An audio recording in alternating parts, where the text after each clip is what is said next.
Modern फिजिक्सको electron च्याप्टरको एउटा derivation चाहिँ important छ है र यस रिलेटेड जुन यो तपाईँ हेर्दै हुनुहुन्छ क्वेसन यस रिलेटेड के हुन्छ भने न्युमेरिकल पनि आउने गर्छ क्या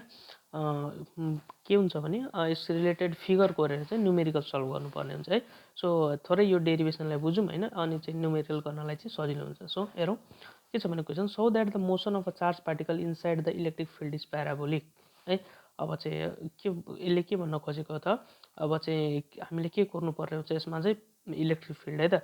यसमा चाहिँ जुन एउटा चार्ज पार्टिकल हुन्छ है अब चार्ज पार्टिकल यहाँ यसमा यस्तो केसमा चाहिँ के हुन्छ भने इलेक्ट्रोन राखिन्छ क्या हेरौँ अब फिगरले चाहिँ अब क्लियर हुन्छ है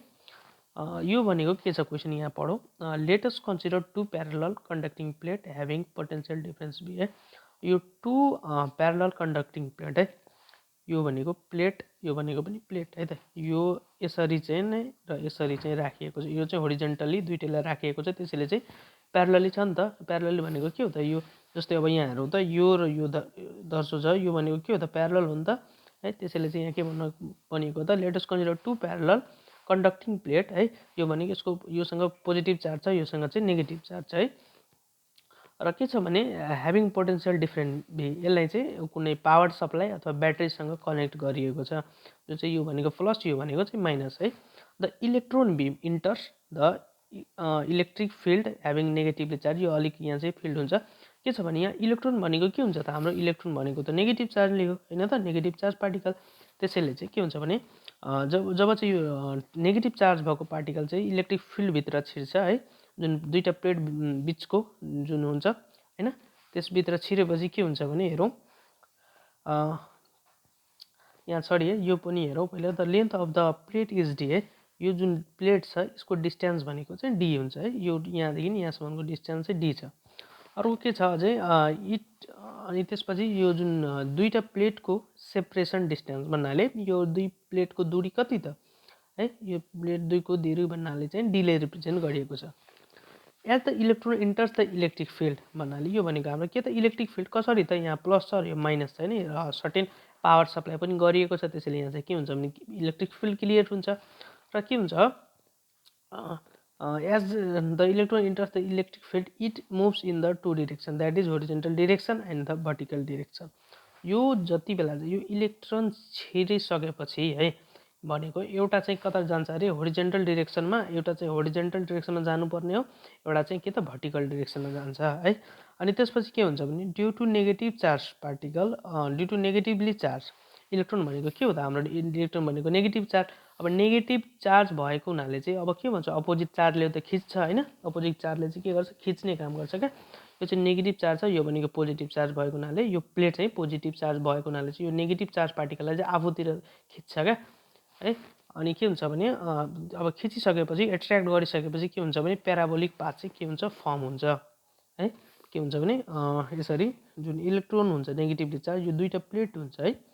यो प्लेट भनेको प्लस हुन्छ यो भनेको माइनस यो भनेको हाम्रो इलेक्ट्रोनको चार्ज चाहिँ माइनस यो प्लेटको भने प्लस अब यसले चाहिँ जुन नेगेटिभ र प्लेट नेगेटिभ इलेक्ट्रोन र पोजिटिभ प्लेट भएको हुनाले चाहिँ यो जुन इलेक्ट्रोन यता छिरेपछि यसले चाहिँ आफ्नोतिर तान्न खोज्छ क्या यसरी चाहिँ गर्दा चाहिँ यसले प्याराबोलिक पाथ चाहिँ फर्म गर्छ त्यसपछि भने पिएक्सवाई त अब यो पिएक्सवाई लेट गरिएको यो पिएक्सवाई के हो त भन्नुपर्दा चाहिँ हामीलाई डिस्टेन्स क्यालकुलेट गर्नुपर्ने हो क्या कसको त होरिजेन्टल डिस्टेन्स र भर्टिकल डिस्टेन्स अब हामीले चाहिँ जुन प्रोजेक्टाइलको न्युमेरिकल एकचोटि हेर्नु भएको छैन अथवा डेरिभेसन पढ्नु भएको छैन भने चाहिँ एकचोटि गएर चाहिँ चेक गर्नु होला चाहिँ च्यानलमा पनि छ है के हुन्छ भने equation of motion along the horizontal डिस्टेन्समा यो चाहिँ एक्सप्लेन गरिसकेको मैले त्यो चाहिँ प्रोजेक्टाइलमा कसरी हुन्छ भनेर सो के हुन्छ त equation s equal to plus half square a भनेको चाहिँ 0 हुन्छ है होरिजेन्टल डिस्टेन्समा चाहिँ ए भनेको चाहिँ 0 हुन्छ सो त्यसैले चाहिँ रिलेसन के आउने भयो त T equal to X by U त्यसपछि हेरौँ अब यो भनेको हाम्रो होरिजेन्टल होइन त यो भनेको यताको डिस्टेन्स आयो होरिजेन्टल डिस्टेन्स अब चाहिँ भर्टिकल क्यालकुलेट गर्नुपर्ने हुन्छ भर्टिकलमा त कुन लाउने सेम फर्मुला लाउने S equal to plus half square फरक के छ त भन्नुपर्दा चाहिँ यहाँ चाहिँ इनिसियल भेलोसिटी हाम्रो भनेको यु भनेको चाहिँ के हुन्छ त 0 हुन्छ होइन र चाहिँ इलिस्ट्रेसन चाहिँ सेम हुन्छ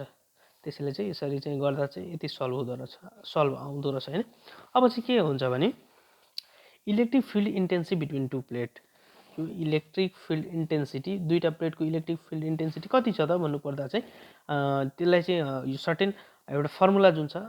potential difference by separated distance, यो फर्मुलाले चाहिँ प्रयोग गर्नुपर्ने हुन्छ है। इलेक्ट्रिक फिल्ड भएको हुनाले चाहिँ इलेक्ट्रिक फिल्ड इन्टेन्सिटी क्रिएट हुन्छ क्या, त्यसैले चाहिँ यसको फर्मुला भनेको E equals to V by D हो। त्यसपछि के छ भने electric force of attraction for electron. अब इलेक्ट्रोन भनेको नेगेटिभ चार्ज जुन चाहिँ कता छिरेको अरे यो इलेक्ट्रिक फिल्डभित्र, यसलाई चाहिँ तान्ने फोर्स अफ एट्र्याक्सन कति छ त, त्यसैले भन्न खोजेको कति फोर्सले तानेको रहेछ क्या, त्यसैले चाहिँ F इक्वल्स टु EE, यो भनेको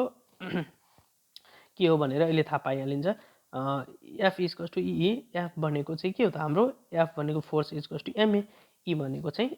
अनि E इन्टु E भनेको यो चाहिँ के अरे V बाई डी हो। त्यसैले चाहिँ नै E बाई E हो भनेको इलेक्ट्रोन है, सानो E भनेको इलेक्ट्रोन, ठुलो भनेको चाहिँ पोटेन्सियल यो चाहिँ electric field intensity E by M equals to V by D. अब V बाई डी कसरी आयो त भन्नुपर्दा यहाँ हेरौँ त, E को भ्यालु के छ, V बाई डी छ, त्यसैले चाहिँ यहाँ V बाई डी आएको। अब E चाहिँ यसरी चाहिँ क्यालकुलेट हुँदो रहेछ। त्यसपछि भने के गर्ने त भन्नुपर्दा नेक्स्ट स्टेपमा इक्वेसन 2 जुन चाहिँ हाम्रो यहाँ हेर्न सक्नुहुनेछ, यसमा के गर्ने भ्यालु चाहिँ A को चाहिँ सब्स्टिट्युट गर्ने क्या, V बाई डी यसो सब्स्टिट्युट गर्दा चाहिँ इक्वेसन कति आउँछ त भन्नुपर्दा चाहिँ EV by MD equals to X by U square है। यो भनेको हाम्रो कन्स्ट्यान्ट भ्यालु हुन्छ, अनि फर्मुला भनेको यो हुन्छ। यो फर्मुला चाहिँ पढ्नु होला अथवा याद राख्नु होला, अहिले चाहिँ अगाडि हामी न्युमेरिकलमा गर्नेछौँ युज है। सो आजको यो चाहिँ डेरिभेसन चाहिँ नोट प्लस एक्सप्लेनेसन सकिन्छ है। अब चाहिँ नेक्स्टमा न्युमेरिकल हेर्नेछौँ।